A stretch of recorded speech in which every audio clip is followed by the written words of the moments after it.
Bismillahirrahmanirrahim. Elhamdülillahi Rabbil alemin.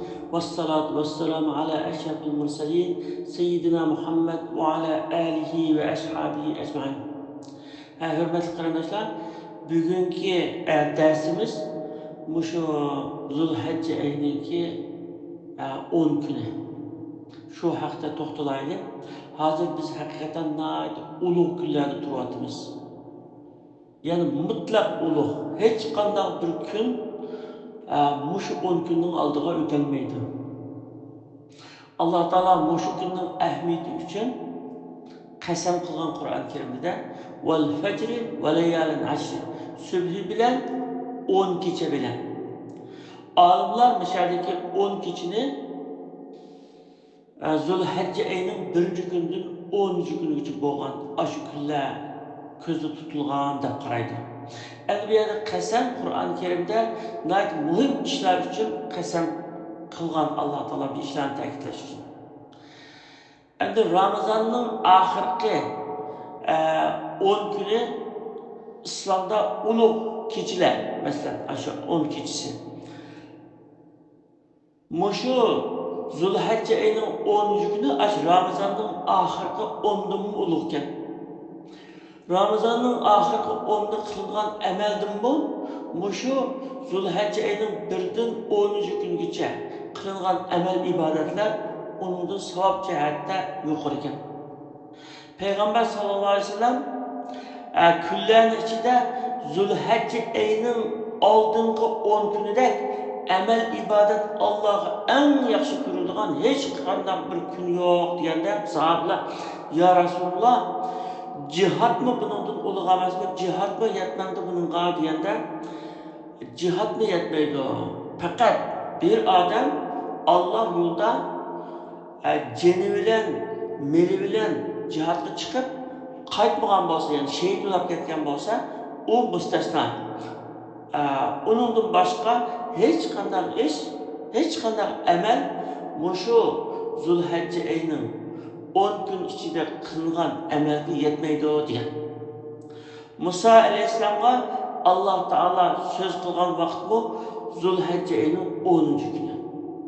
Kur'an-ı Kerim'de deydi وَوَاعَدْنَا مُوسَى 30 لَيْلَةً وَأَتْمَمْنَاهَا بِعَشْرٍ فَتَمَّ مِيقَاتُ رَبِّهِ 40 لَيْلَةً. Musa'ga 30 keçini ötküzgenden keyin sözleşini va'da qilgan edik. Onunla yana 10 keçini qo'shdik.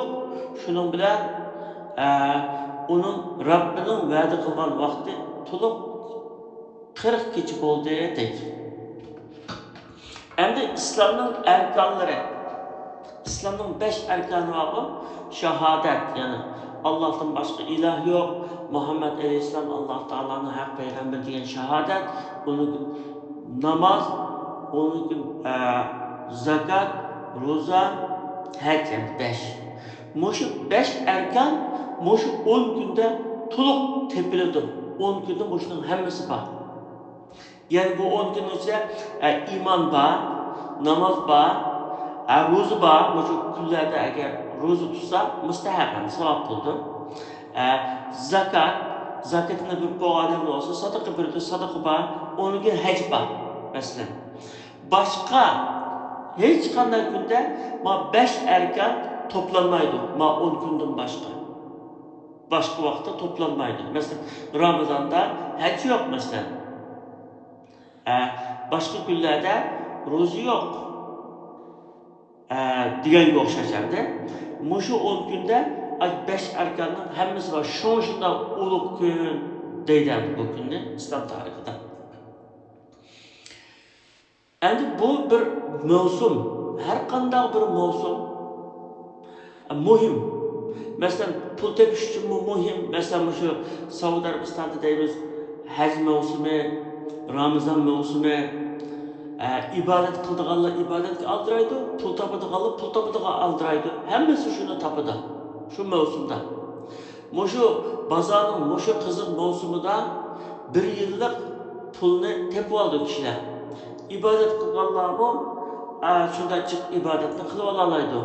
Mavsumda hamma narsa shu o'zining mavsumisi bek muhim edi. Hamma narsaning bir mavsumi bo'ldi. O'sha mavsumlar bizga Alloh taolaning ibodat uchun qilib bergan mavsumlar.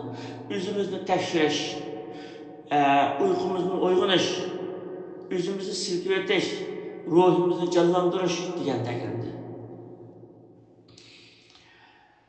İnson nafsi rohat balog'ni tanlab olg'isi keldi. İnson jabr tortgisi kelmaydi, o'zgargisi kelmaydi. Shuning bilan o'zgarib, ilgirlab turmag'achqa ibodatni rasmiyatga aylanib qoldi. Şu ibadetlerinin ruhsiz bo'lganligi uchun bu ibodatlarning mevasi ancha ko'rilmaydi. Chunki ibodatning jini yo'q. To'liq vaqtda. Nimishga insonda hech qanday o'zgarish yo'q. Shu mavsumlar insonni kichkina uyqudan ochqizib, o'ylatib kichkina. Mening qilayotgan ishlarim durustmi yo kamchiliklarim bormi? Qanchalik gunohlarim bor, qanchalik savoblarim bor deganga o'xshash o'z-o'zini bir tekshirib, shu mavsumlarda savobli amallarni jiq qilib olish Allohga yaqin bo'lishning bir fursati. Alloh taolo bizga yaratib bergan bir fursatlar. Shunday ulug' kunlarda ba'zi kishilar boshqalarni ayb izlash aldirashchiligida o'zining ayblarini ko'rishga va o'zini tuzatishga fursat topolmay olamga o'tib ketadi. Endi shunday mavsumlar ashulani o'yga soladi, ularni uyg'otadi. Bunda o'taveramanmi? Muhim bunda fursatli gapda gunohimni tövbe qilay deb tövbe qildi shularni. Bir odamning ibodatlarni bek yaxshi o'rindaydiganligini va ibodat bilan ko'p mashg'ul bo'layotganligini ko'rsak, uni taqvolikning yo'lini tanlabdi, taqvolikning yo'lida ish qilyapti desak bo'ldi. Uning muomaladagi odilligini, durustligini, go'zal axloqini ko'rganda, ondan uni taqvo odamkan desak bo'ldi. Chunki ibodat taqvolikni ko'tardi. Durustlik bo'lsa, taqvolikning asli bo'lganligidir. Shunga payg'ambarlarning hammasi bak durust insonlardir. Bizni durust, to'g'ri, lillah bo'lsin-da Alloh taolo bu ibodatlarni buyurgan. Har bir ibodat bizning durust bo'lishimiz uchun xizmat qildi. Masalan, namoz gunohdan to'sidi, ro'za taqvolikni o'rgatadi, zakat mardlikni o'rgatadi, haj axloqni o'rgatadi, Qur'on o'qish iymonimizni kuchaytirdi, duo qilish bizni Allohga yaqin qildi. Demak, buning hammasi bizni ro'baros qiladi. Durustlikka elib boradi. Yaxshi amalga mushu 10 kunda jiq hassilab savob beriladi. 710 jiq hassilab savob beriladi. Shuningdekla, mushu kunlarda qilingan gunohlarni hassilab jazo va gunoh yozildi qilmishlari. Çünkü kun qanchalik ulug' bo'lsa, ibodat shunchalik jiq savob qozondirsa, gunohmi shunchalik gunoh qozondirdi. Ibn Baz Saudiya Arabistonining sobiq muftisi deganki, mushu kunlarda gunoh qilish, ya'ni kishilarning aybini echish, kishilarga yaxshilik, yomonlik qilish va kishilarning haqqini yeb olish, yana haqsizlik qilish, mushular Recep ve Şaban ayda qilgan gunohdan ig'dor bu 10 kunda qilingani dedi. Ya'ni shunda ulug' kunlar bo'lgan ekan, savob shu ulug' kunlarda qilgan azab amalga shunday jiq savob berilgan bo'lsa, shu kunda qilgan gunohqimi natija gunoh yeziladi degan gapimdi. Endi biz xuddi ciddi emeslek nurgun insanlarca Allah Teala'ya bo'lgan istekli ciddi emeslek ve ihtiyacımız yok tek anda muamele kıldı nurgun kişilerce. Muşunda ulug' kunlar kelyapti, ulug' sharoitlar kelyapti. Mushu kunlarda Alloh taologa yaqinlashish fursati bor desa, biz farz ibodatlarimizni qilyapmiz. Gunohlarimizni tövbe qilyapmiz. Ortiqcha ish qilmasak bo'ldi deganda qiziqmaydi. Ya'ni shu farz ibodatlarga ko'payib qoldi. Aslida bu farz ibodatlar bizni qutqizolmaydi. Chunki bu Alloh taolo bizga buyurgan bu farzlar masalan namoz o'qish, ro'za tutish, haj qilish, zakat berish deganga o'xshash ma'u farzlar bizning Alloh taologa o'tashga tegishli bir qarzimiz. وَمَا خَلَقْتُ الْجِنَّ وَالْإِنسَ إِلَّا لِيَعْبُدُونَ. Men insan cinni bana ibadet kılış için, yani men gösterken bunca yaşaş için ve benim buyruğalarını orundaş için yarattım diyen ayetke asasen Allah Teala'nın bu buyruğalarını orundaş, şu Allah'ın bizni güzel insan kılıp yaratıp, bizni İslam'a hidayet kılıp, tensaklıkını verip, ama şurada ibadet kılışın bu yaşlar kılgallık, bu şu Allah Teala'nın hakkını öteşke yetidi o. Ama biz Allah Teala'ya tekimi yakın bulup, derece kazanış, Allah Teala'nın dergahını mertebe kazanış için nefli ibadetler pek ihtiyacımız var. Nefli ibadetler ve müstehab ibadetler bizni Allah Teala'ya yetkizdi. Hadis Kudüs'de Peygamber sallallahu aleyhi ve sellem Allah Teala'nın mındak diyenlikini rivayet kılgan. Benden men onu yaxshi ko'rganga qadar nafli ibodat bilan menga yaqinlashdi. Shunda yaqinlashaverdi. Oxiri men uni yaxshi ko'rgan chig'imda men uni tutadigan qo'li, ko'radigan ko'zi, mangadigan puti bo'laman dedi. Demak, nima desa qilib beraman dedi.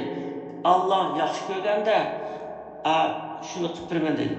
Demek muşu yaxşı görüşken muşu nefli ibadet öyle yetkili oldu. Muşu nefli ibadetler bizni Allah Teala'ya tekimi yaxşı buluşkan kütürdü. Şu an biz tileklerimizde ciddi olsak mesela Allah Teala'nın dergahında en yukarı mertebe kazanış, Firdevs cennetini kazanış, Peygamber sallallahu aleyhi ve sellem bilen cennette birli buluş dediğin şunda katta arzu olsa, aşı katta arzuğa layık adetteki insanlardaki emes Allah'ı yukarı. Peygamberlerin ibadetlerini kılıp, peygamberlerin ahlakını yukarı, süpetlik ibadetlerini kılıp aynı kılışkı doğru. Eğer şunda kısa Allah Teala onunla çokum yetkizdi. Endi muşu 10 günde nimiş kılmaz? Muşu 10 günde kaysi emeller en evzel diyende muşu 10 günde zikir hemmedin evzel. Zikir şunca onay ve sevap bir intayın köp bir emel. Zikir bunda iki türlük buldu. Biri Allah Teala'nın bizi küzdüp durduğalıkını estin çıkarmaslık. Yani Allah Teala'nı hemen iş yad etip duruş. Allah Teala beni kontrol edip durdu, beni küzdüp durdu deyip Allah'ını estin çıkarmaslık. İkincisi til bilen onu yad etiş. Subhanallah, elhamdülillah, Allahu Ekber diyen okşar. Yad etiş. İkilisi de talep kılınır. Ve yazkurullahi fi eyyamin ma'lumat deydi Allah Teala. Hacılar doğrusu ular ma'lum günlerde Allah'ını zikir kıldı deydi. Bu Zulhecce ayının 1. günden 10. gün gücü boğan aralıkındaydı. 1. gün 10. gün gücü Allah Teala'nı zikir kıldı deydi. Vezkurullahi fi eyyamin ma'dudat deydi onun gibi. Çeklik, sanaklık günlerde Allah'ını zikir kılınlar deydi. Teşrik günleri mesela. Kurban ayının ertesinden tartıp 3. günü namaz esneki teşrik günleri deyimiz deydi. Perz namaz deydi. Allahu Ekber, Allahu Ekber, La ilahe illallah, Allahu Ekber, Allahu Ekber ve lillahi'l hamd deyip tekbir etimiz deydi. Bu tekbirine göğüstürdü. Allah Teala boşuna kılışkı buyuruydu. Bu günlerdeki en yakşı dua Allah Teala bu şu günlerde yandaştırıp getirgen dua Rabbana atina duası. Kur'an-ı Kerim'de deydi ki فَاِذَا قَضَيْتُمْ مَنَاسِكَكُمْ فَاذْكُرُوا اللّٰهَ كَذِكْرِكُمْ آبَاءَكُمْ اَوْ اَشَدَّ ذِكْرًا فَمِنَ النَّاسِ مَنْ يَقُولُ رَبَّنَا آتِنَا فِي الدُّنْيَا وَمَا لَهُ فِي الْآخِرَةِ مِنْ خَلَاقٍ وَمِنْهُمْ مَنْ يَقُولُ رَبَّنَا آتِنَا فِي الدُّنْيَا حَسَنَةً وَفِي الْآخِرَةِ حَسَنَةً وَقِنَا عَذَابَ النَّارِ deydi. Her ibadetlerini tüketip boğandan keyin Allah'ını şunda zikir kılınlar ki, yad etinglar ki, atı boğulurlarını yad etkendiğimi bökrak yad etinglar. Bu şekillerde insanlardan bazı kişiler deydi, ey Allah, mening nasibamni mushu dunyoligini berib etgan deydi. Undaq insonga oxiratda savobdan hech qanday nasibi yo'q. Yana ba'zida deydi: Robbana atina fid dunya hasanatan va fil akhirati hasanatan va qina azabannar. Robbimiz bizga dunyoda yaxshilik ato qilgin, oxiratda yaxshilik ato qilgin, bizni do'zaxning azobidan saqlagin deydi. Ya'ni mushunda duo qilishni Alloh taolo tavsiya qildi. Robbana degan duoni. Bu kunlarda qiladigan yaxshi amallarning beshida kishilarning aybini etishdan, obro'ni to'kishdan, haqqini yeyishdan saqlanish qiladi. Ya'ni tilimizni, qo'limizni ve nefsimizni saqlash, haramdan, yomondan saqlash ibodat qilgandan afzal. Buni unutib ketmaslik kerak. İbadetten mo'u afzal.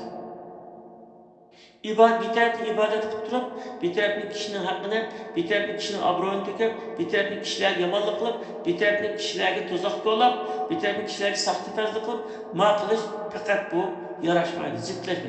O'ttiz sudek bo'lib qoldi bu. Shunga birinchi günahlardan paklanıp kalbimizni paklaymiz. İnsanlarga qarta yomonlikni qalbimizni paklaymiz. Ondan o'sha yaxshi amallarni qilamiz. Çünkü biz ibadetni o'zimizda mushu hislatni yetildirib, Allohni rozi qilish uchun qilamiz. Mushunda yaxshi hislatni. Ya'ni shunga taqvolik ko'p ibodat qilishni ko'rsatmaydi. Ko'p ibodat taqvolikka ilib bordi. Ammo ko'p ibodat taqvolikni o'zi emas. Taqvolik Allohdan qo'rqib, qul haqqiga kirib qolishni saqlanish deganlik. Chunki payg'ambar sollallohu alayhi vasallam taqvolikni tushuntirib, musulmon odam o'zining musulmon qarindoshininki savdosini buzmaydi va uni xo'r ko'rmaydi, unga yomonlik qilmaydi, uning haqqini yemaydi, unga yomon niyatli bo'lmaydi deb bular at-taqvo hahuna, at-taqvo hahuna, at-taqvo hahuna. Taqvolik benim ishada deb yurigiga ishorat qilib chiqdi. Demak, o'sha ishlarning hammasi taqvolik deb ko'rsatganda, demak bu taqvolik shu ibodatlarni qilish orqali, yaxshi ishlarni qilish orqali, nafsimizni poklash orqali yetilgan bir daraja ma'lum. O'sha darajaga yetgan odam aynan kishilarniki savdosini buzmaydi, musulmonlarga yomon niyatli bo'lmaydi, musulmonlarni xorlamaydi, musulmonlarni bo'zaq qilmaydi, haqqini yemaydi. Shunday darajaga yetib shunday bo'ladi. O'sha taqvolik ibodat orqali, yaxshi niyat orqali yetilgan bir maqom, bir martaba. Mushu martabani istaydi Alloh taolo. İbadetlerimizden hammasi bizni mushu martabaga ko'tarish uchun buyurilgan. Chunki namoz deganimizdek gunohdan to'sudayna boshqa ibodatlarmi bizni har tarafdan tarbiyalaydi. Endi bu kunlarda yaxshi amallarni ko'p qilish talab qilinadi. Yaxshi amal deganda hammamizning aqlimizga şu namoz o'qish, ro'za tutish, haj qilish, zakat berish, sadaqa berish deganlar keladi. To'g'ri, bunimi bor. Bundan boshqa Alloh taolo yaxshi ko'radigan va rozi bo'ladigan barliq ishlarni yaxshi amal deymiz.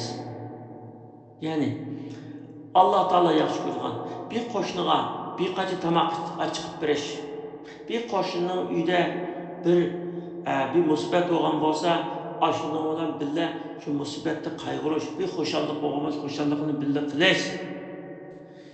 Kishilarga uchiq chiroy tabassum qilish, savdoda hamma ishda adil bo'lish, kishilarning haqqini qo'g'dash deganga o'xshash mush ishlarning hammasi qilishga tegishli yaxshi ishlar qatoriga sanaladi. Tilimiz, dilimiz, harakatimiz ve pul malimiz bilan Alloh taoloni zikr qilishimiz talab qilinadi. Chunki olimlar zikr 4 narsa bilan bo'ldi, 4 turlik bo'ldi deb ko'rsatgan. Biri tilimizda zikr qilish. Ya Allah, ya Rahman, elhamdülillah, subhanallah deganga o'xshash. Dilimizda zikr qilish, Alloh taologa minnatdorlik bildirish, unga shukr qilish va unga duo qilish, tilaklarimizni tilash. hareketimiz bilan shukr qilish va zikr qilish deganimiz Alloh taolo buyurgan amallarni qilish. Masalan, şuna namazını zikir deydi. Allah Teala namazını zikir deb bayon qilgan. Allah Teala yad etish bilma. Onun için pul malimizni zikr qilamiz. Pul malini qanday zikr qildi desa, Allah Teala bizga pul mal ato qilgan bo'lsa, buni Allah Teala mana ato qildi. Men bu Allohning bandalariga ehtiyojlilarga azab bo'shundan biray deb shu Allah Teala'nın bizga qilgan yaxshiligini qaytirish mushma Allohni zikr qilganlik bo'ldi. Farz ibodatlarni joyiga o'rindash, sadaqa, xayr, ihsonlarni ko'proq qilish, oila bo'yicha ko'p Qur'on o'qish, ko'p duo qilish, ko'p kitob o'qish va yaxshi ishlarni birlikda qilish. Bularning hammasi mushu kunlarda qilishga tegishli muhim ishlardir. Endi yaqinlashib kelyapti. Ana shu Qurban hayitda qurbonlik qilish kerak bo'ldi. Shu hayitning aytimi qurbonlik deb atalgan endi. Ana qurbonlik degan nima desam, Qurban hayit kunda Alloh taolaning roziligiga erishish uchun bo'g'izlanadigan qo'y, o'chka, kala, tuga qatorliq chavlarni ko'rsatdi. Qurbonlik qilish dinimizda buyurilgan ibodatlarning biri. Allah Teala Peygamber Aleyhisselam'a "Fesallu li rabbike venhar." Rabbim için namaz okuyun ve kurbanlık kılgın da buyurgan. Peygamber sallallahu aleyhi ve sellem Müslümanlarını kurbanlık kılışını buyurup, iyi insanlar her bir aile yılda bir mal kurbanlık kılıdı o da göstergen. Enes ibn Malik radıyallahu anh'ın rivayet kıldı ki Peygamber sallallahu aleyhi ve sellem müngüzlük ak iki koşkanı öz kulu bilen boğuzlap kurbanlık kılgan. Peygamber Aleyhisselam'ın her yıl kurbanlık kılganlıkı hakkında kelgen sahih hadisler var. Allame İbn Baz özünün fetvası diyen ki Peygamber sallallahu aleyhi ve sellem her yıl iki koşkan kurbanlık kılardı. Birini üzü ve ailesi için, yani birini ümmeti için kılardı dedi. Kurbanlıkның en ezi bir koy, ya ki bir öçke. Köpünün çeki yok. Kaçlık köp kılsa, şüşlük sevap buldu. Onun çeklemesi yok. Cık kılsak buludu. Yani kurbanlık kılışın hükmü nime? Şafii, Maliki ve Hanbeli mezheplerde kurbanlık kılış sünnet, yani terklik sünnet. Bu mezheplerge asasen mal setip algılı, pulu bar, turukluk, kurbanlık kılmagan kişi eyiplenir, günahkar olmaydı. Çünkü sünnet terk etkerden günahkar olmaydı ama eyiplenir, yaxşı bulmaydı. Yani Hanefi mezhebinde kurbanlık kılışının hükmü vacip. Ebu Hanife'nin yanı bir sözü de kurbanlık kılış sünnet diyen. Endi Hanefi mezhebinde umumen vacip deb e'lanlar. Bunun asasen mal setip algılı yeterli pulu bakturukluk, kurbanlık kılmagan adam endi bu Hanefi mezhebinde günahkar sanıldı. Çünkü o vacip olan bir emelini özü terk etken buldu. Endi vacip degen neye gerek? Vacip degen Kur'an-ı Kerim'nin delilleri bilen ispatlangan bolsumu şu meseleye nispetten dalaleti keskin bolunan ayet ve gayri mutevatir yani Muhammed sallallahu aleyhi ve sellem'in kelganligi bir yoki ikki sahabeden rivayet kılganlığı sebeple keskin delil ispat katarını urun alınmagan hadisler bilen bekitilgen emeller diyelik oldu. Endi vacip perzin bir derece tüven türdü. Bir derece tüven türdü.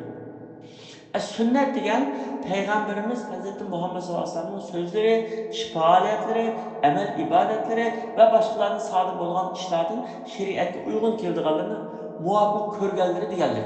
Sünnetin yeni bir manisi Peygamber sallallahu aleyhi ve sellem perz, vacip emellerinin sırtı kılgan ve bizim kılışka tavsiye kılgan ibadetler. Yani perz emez, vacip emez, şunun sırtı da kılgan ibadet sünnetten. Sünnet iki türlü oldu. Biri terklik sünnet, yani bir terksizlik sünnet, terksizdir. Terklik sünnet degen Peygamber sallallahu aleyhi ve sellem hemen şu orundaşka adetlengen ve özürsüz katli terk etmegen emeller. Mesela 5 vakit namazından sünnetlerini okur, taharatı misvak olunmuş koşacağız. Yani terklik sünnet olan emellerini unluğan kişi sahip verişiydi, terk etken kişi günahkar olmaydı. Ta'kissiz sünnet deganimiz Peygamber sallam o'rindashga odatlanmagan bo'lib, gohida o'rindagan, gohida o'zisiz turibmi tark etgan. Masalan, asr namozining farzidan burun 4 rakat sunnat o'qishga o'xshash amallar.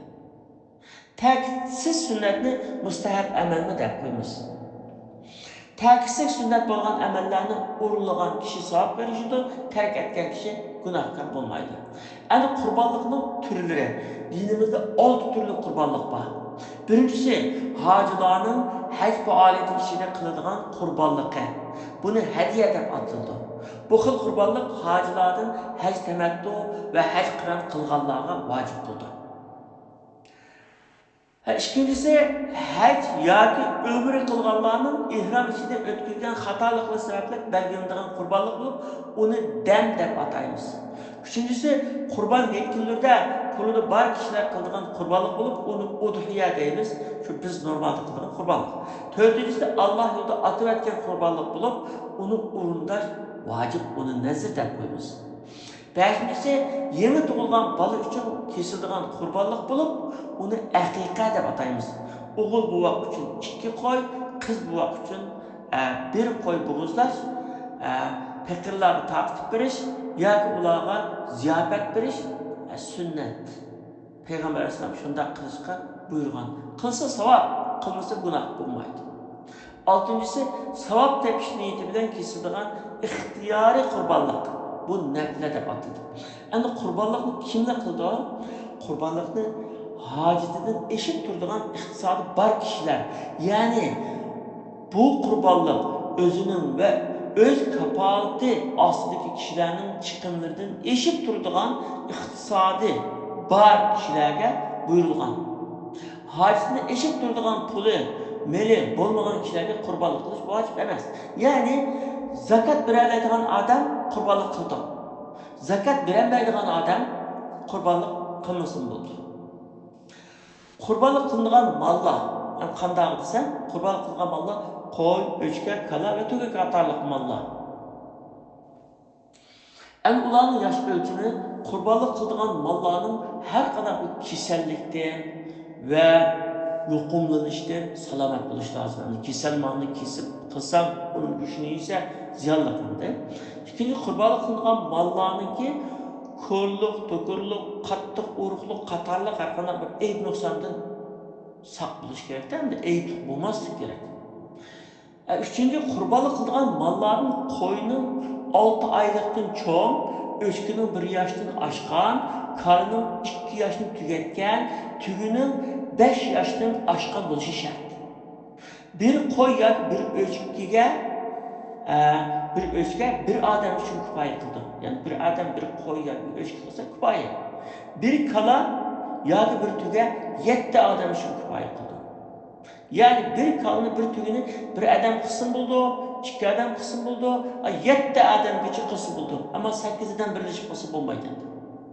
Yani kurbanlık kılışı yarmaydıgan mallar, kisel yoki yuqumlangan hayvan, 1 yoki 2 ko'zi ko'r hayvan, quloq yoki quyruğunun yerimidan ko'proq kesilgan hayvan, uri turolmaydigan holatdagi tukur hayvan, quloqsiz yoki quyruqsiz tug'ilgan hayvan, tishlarining ko'proq tushib ketgan, nodi baqayib ketgan hayvan, qattiq urug' hayvan, munguzlarning 1 yoki 2si tüyden kesilgan hayvan qatorliqlarni. Ana qurbonlikning go'shiga munosabat qilmaslar.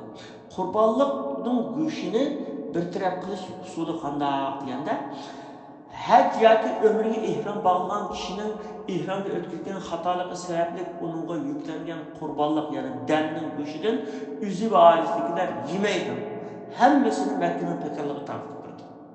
İkincisi, Allah yo'lida qurbonlik qilishni otivatganlik sababdan qilgan, ya'ni nazr qurbonlikning go'shini qurbonlik qiluvchi o'zi va oilasidagilarning yeyish masalasida islom ulamolari ixtiloflashgan. Ba'zi yeyishga bo'ldi desa, ba'zi bo'lmaydi degan. Chunki u faqirlarning haqqi degan.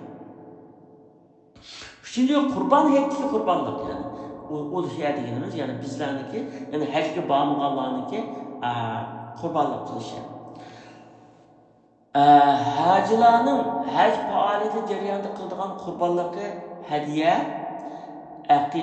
bu udhiya va aqiqa ve hediye ve ihtiyar kurbanlıklarının kuşunu üçge bölüp bir bölükünü pekirlarga sadaka orta tartib beriş, yani bir bölükünü tuqqanlar, qo'shnilar ve dostlarga gerçi ular bay bolsa tartib beriş, üçüncü bölükünü ailesine yeyiş teriş yapılgan.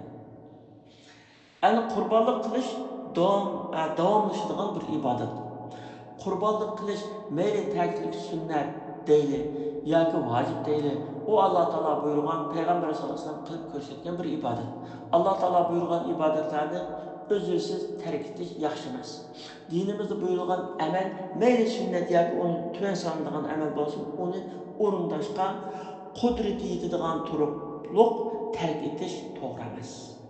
Kurbanlık kılışga chami yetadigan turib, onu terk etish Allah Teala'nın emrini özürsiz terk etkenler buludu. Çünkü bu kurbanlık kılış bir koyunu kurbanlık kılıp kan ekitkanlık boğan bilen bu nefsimizni kurbanlık kılış bu. Nefsimizni öldürüş. Üzümüzün bekillikini, günahkar nefsimizni ve üzümüzdeki toymaz nefsimizni öldürüş, nefsimizni kurban kılış diyenlik bu. İbrahim Aleyhisselam şu arkalık Allah Teala'nınki dergahida ana yukarı mertebeye erişken. İbrahim Aleyhisselam bütün peygamberlerin pişvası ve Hristiyan, Yahudi, İslam hem dinde İbrahim Aleyhisselam hem de hürmetinde hem de ölgen. Şunda bir uluk bir peygamber. Onu şunda kılgan ulukluk onunki Allah Teala'ga atıganlığı. Dastlabda özünün nefsini atıdı. Nemrut otqa taşlayotgan çağda Cibrail Aleyhisselam kelip İbrahim eğer xalısan seni qutquzib qolayli deganda Allah mening bu holatımni biladi-ku degan, albatta bildirgan. Allah'ın mening bu holatımni bilganligi menga yetidi. Bo'ldi, Allah özünün xalqini qiladi. Sana hacitim yok dedi Cibril'e. Ya demek özünü Allah Teala'ga ataydı. Bu bir. İkincisi, oğlu İsmail Aleyhisselam'ın Allah Teala için kurbanlık kılmakçı buldu. Şu doğru köyden bir düşüge asasen ayda kılmakçı buldu. Bu imtihandan öldürdü. İbrahim Aleyhisselam. Demek, muhinde bir imtihanlar ötüşken şu mertebeye yetişken. Şu İbrahim Aleyhisselam'dan kalan sünnet endi bu kurbanlık kılış. Oğlu İsmail'ni kurbanlık kılmakçı bulgan çağda Allah Teala boldu sen sınaqdan öttün hem de ma qo'shqani kurbanlık kılgın deb cennetin bir qo'shqani tushirib bergan. Shundan keyin İslam ümmeti mu'minlar şu her yili mushunda vaqtda şu Heyit günüde yani Arafat gününün ertesinde kurbanlık kılış yol koyulgan. Bu aynı vakitte nefsimizni kurban kılış, özümüzde kurban kılış, nefsimizni öldürüş deganlik endi. Kurbanlık aslında çoğ ma'noga ega. Endi kurbanlık kılgan pulni cihatga yoki yo'qsullarni yo'lashga yoki turmalardagi asirlarni qutqizishga ishlatamiz deb qon eqitib kurbanlık kılıştan ibaret bu ibadet terk etişke kat'i bo'lmaydi. Çünkü kurbanlık kılışının o'rniga qon eqitmay necha milyon dollarni sadaqa qilganlik ma'ni ado qilganga yetmaydi. Çünkü ma'lumki qon eqitish shart. Şuna qon eqitildi. Bu pulni bununga har qancha yaxshi jihat ishlari bo'lsin. Naat sabit yaxshi ishlar olsun, başka ishga ishlatishga bo'lmaydi. Qon eqitib, ashunun gücünü petirlarga tarqatish kerak. Qurbonlik qilib qon eqitish o'z oldiga muhim ibodat. Uning pulni yaxshi yo'llarga ishlatish bilan bu ibodat ado topmaydi. Payg'ambar alayhisalom jihad qilgan, yo'qsullarga yordam qilgan, insonlarni qutqizgan va qurbonlikni tark etmay hammani qilgan. Mujohidlarni jabduymiz yoki yo'qsullarni qutqizamiz deb qurbonlikni tark etmagan. Çünkü mücahitlerin cabduş ayrım ibadet, yoksulların kutkuzuş ayrım ibadet, kurbanlık kılış ayrım ibadet. Bu ibadetlerin birini orundaş için yeni birini tark etishga yoki uni qurbonlik qilishga bo'lmaydi. Ammo musulmonlarning orasidagi yo'qsul kishilarga qurbonlik qilmaslikqa ruxsat qilinganligi ularga dinimiz bergan bir ruxsat yani. İlkide bo'lmagan kishilarni chuqur qurbonlik qilsan, qayerda bo'lsin qurbonlik qilsan deb majburlamaydi. Kuching yetmasa qilmagin. Kuching yetsa zakat beradigandak ahvoling bo'lsa, zakat berishlik iqtidoring bo'lsa, ya'ni sening zapas ayni puling bo'lsa, shu chog'da qurbonlik qilsang bo'ldi. Bo'lmasa, oilang qiynalib qolgan ish bo'lsa, zapas turadigan puling bo'lmasa, zakat berishlik miqdorda puling bo'lmasa, qurbonlik qilmasang bo'ldi demakchani. Alloh taolo hammamizning amallarini qabul qilsin. Mushu 10 kunda yilning ichida qilmagan yaxshi ibodatlarimizni, yaxshi amallarimizni va yaxshi ishlarimizni mushu 10 kunda to'liq qilib olg'ili va bizning savob sanduqimizni yaxshi amallar bilan chin to'ldirishimizni Alloh taolo nasib qilsin. Amin. Hammangiz salomat bo'linglar.